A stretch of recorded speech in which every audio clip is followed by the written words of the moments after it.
Notre plaisir coupable préféré en ce week-end de Pâques, le chocolat. Alors saviez-vous que nous en consommons chacun 7 kilos en moyenne par an? Encore faut-il qu'il y ait du chocolat dans le chocolat. Quels sont les ingrédients de vos poules et de vos œufs de Pâques? Eh bien, on a enquêté et regardez, vous allez être surpris. Manon Martel, Antoine Placier. Difficile de résister à la tentation. Des petits œufs bien cachés qui n'attendent qu'une chose, être découverts et dégustés sur le champ. C'est délicieux. Mais derrière les emballages colorés, les chocolats de Pâques sont-ils vraiment en chocolat? Nous avons fait la chasse aux ingrédients. Ingrédients qui intéressent assez peu ce père de famille en rayon. Il n'y a pas 100% de chocolat, c'est certain. Peu importe s'il n'y a pas beaucoup de chocolat, du moment que je me fais plaisir.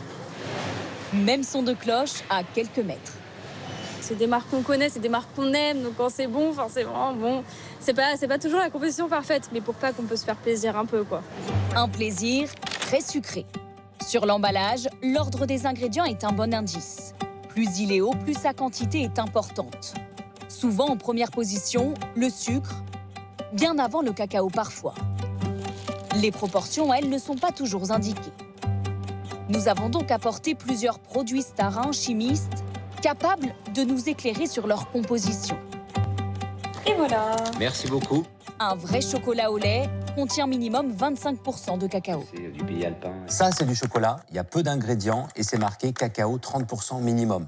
Mais nos autres produits, œufs pralinés, lapins, eux, en contiennent moins. Exemple, ce moulage en cacao. À partir des quelques informations sur l'étiquette, le chimiste finit par retrouver les proportions de chaque élément. Plus de la moitié de sucre. Un peu de poudre de lait. Cacao quand même, mais 6%. Alors ça va être vite rempli. Et pour finir, Des graisses végétales, palmes et beurre de karité. c'est pour cette raison que cela s'appelle une confiserie au chocolat. Ici, rien d'illégal tant que l'emballage ne porte pas la mention chocolat. C'est étonnant parce qu'en fait, on ne se rend pas compte à quel point c'est disproportionné. Quand on mange ça, on ne se rend pas compte de se dire « Ah, finalement, je suis en train de manger tout ça de sucre, tout ça de mauvaise matière grasse, des arômes, et il n'y a que ça de chocolat. » Eh bien oui, il n'y a que ça de chocolat. Alors, pourquoi de telles recettes avec si peu de chocolat? Les principaux industriels n'ont pas donné suite à nos demandes de tournage. Cette chocolaterie alsacienne nous a ouvert ses portes. 80 ans et toujours la recette du grand-père dans ses moules. Mais face à la flambée du prix du cacao, elle a trouvé une solution radicale, plus un seul gramme de chocolat dans une partie de sa production. Alors vous voyez, c'est exactement la même couleur, c'est la même texture. La petite fille a créé une nouvelle recette avec une matière première alternative, du Choviva. Vous avez des graines de tournesol torréfiées et du pépin de raisin. C'est les graines de tournesol torréfiées qui révèlent des arômes qui sont très proches de celles du cacao. Vous avez également du sucre, du lait, des matières grasses. Et voilà la recette magique. Un ingrédient 25% moins cher que le cacao. De quoi baisser le prix du produit fini. Deux lapins similaires de prix différents. 3,70 € celui en Choviva, 4,80 € celui au chocolat. Mais le goût est-il au rendez-vous? Nous avons fait déguster un œuf praliné et son alternative à des clients, certains habitués. Excellent. Franchement, excellent. Et peut-être oui, Choviva. C'est lui avec du chocolat. Non. Non. D'accord. Nouvel essai, nouvelle erreur pour ce couple. C'est chocolat, Lequel? dedans. Donc celui que vous mangez, là, vous pensez que c'est du chocolat? Pourquoi? Question goût. Il est vrai que c'est très proche. Alors, avec ou sans cacao, industriel ou artisanal, cette année encore à Pâques, il y aura de quoi faire fondre les amateurs de chocolat. On lui prête toutes les vertus. Le chocolat serait notre allié bien-être. Il serait bon contre le diabète et l'hypertension, mais aussi pour le moral. Certaines de ces substances stimuleraient la dopamine, l'hormone du plaisir, et aideraient à faire baisser le stress et l'anxiété. Eh bien, on a voulu savoir si c'était scientifiquement prouvé. Regardez, Jocelyn Debrow avec Francis Simoes. Ce matin, Cynthia Lovelace se prépare un grand bol de chocolat gourmand à 75% de cacao. Bonjour Chloé, vous allez bien? Ça va et vous? Mais pas question de le déguster pour son petit déjeuner, car la mixture va en fait servir pour un soin, un massage chocolaté. Alors, je vais commencer par les jambes. En quelques minutes, elle recouvre cette jeune femme d'un mélange de chocolat et d'amidon qui sent particulièrement bon. Franchement, je suis à deux doigts de me lécher le bras, j'avoue. On dirait presque un lait ou à la rigueur une eau avec quelques finalement aspérités pour donner ce côté exfoliant qui est super agréable. Et puis l'odeur, évidemment. Le chocolat aurait selon ce spa des propriétés hydratantes et nourrissantes. C'est pour mieux le faire pénétrer dans la peau que Chloé est ensuite enveloppée. Du coup, elle va transpirer, ça va éliminer les toxines et surtout, ça va faire pénétrer plus vite le chocolat. La sensation d'être un énorme œuf de Pâques ou une momie. Et ici, les soins cacaotés ont la cote.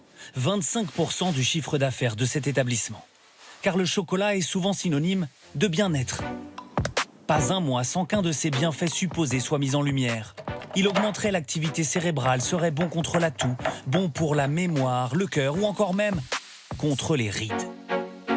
Mais selon plusieurs experts, de nombreuses études ne sont pas fiables ni suffisamment consolidées scientifiquement. Les seules certitudes scientifiques sur le chocolat, consommé avec modération, il diminue le risque de diabète et le risque d'hypertension. Mais a-t-il d'autres vertus ? Nous avons fait goûter à plusieurs passants, soit des pommes, soit des crackers, soit du chocolat noir, en leur demandant ensuite s'ils ont passé un bon moment. Réponse d'abord après les crackers. C'était un moment de plaisir, manger ce cracker? Non, pas particulièrement. Non. C'est bon, mais c'est tout. Réponse ensuite après la pomme. C'est sympa, mais sans plus. C'était agréable, mais c'était pas extraordinaire. Alors que ceux qui ont goûté du chocolat semblent définitivement plus enthousiastes. C'était un moment d'évasion. Carrément, un moment d'évasion. Un moment d'évasion, ouais, complètement. Le chocolat, ça vous transmet ces émotions-là? Oui. Un bien-être immédiat qui est en fait scientifique. Quand on mange du chocolat, il y a une libération de produits chimiques dans le cerveau qui sont notamment des endorphines, des hormones de bien-être, et puis une activation du système du plaisir. Donc ça n'est pas étonnant que le chocolat soit bon pour le moral, c'est prouvé scientifiquement. Un shoot de dopamine qui rend parfois les gens accros, comme Jocelyne, 82 ans. Plusieurs fois par jour, elle déguste son chocolat. Quel bonheur! À la petite cuillère. Une déluge. Sa fille est même parfois obligée de cacher le chocolat dans la maison pour éviter les excès. Chocolat, non. Mais la retraitée finit toujours par en retrouver, persuadée elle aussi qu'il est l'un des secrets de sa bonne santé. Et sur le chocolat, il y a pas mal d'idées reçues qui circulent. Alors, on va tenter d'y voir plus clair avec Dorothée Lachaud. Bonsoir Dorothée. D'abord, première question, moi j'ai toujours pensé que le chocolat noir faisait moins grossir que le chocolat au lait. Est-ce que c'est vrai ? Eh bien, je vais vous décevoir, Léa, vous et beaucoup d'autres, je pense. Mais non, ce n'est pas toujours vrai. Alors oui, le chocolat noir est souvent moins sucré que le chocolat au lait. Mais même s'il a plus d'intérêt nutritionnel, il reste gras. Et ça, eh bien, ça se ressent en termes de calories. Regardez, j'ai sélectionné 3 tablettes de chocolat noir et j'ai relevé leurs calories pour 100 grammes. Et puis, je les ai comparées avec une tablette au lait de la même marque. Le verdict est implacable, Léa.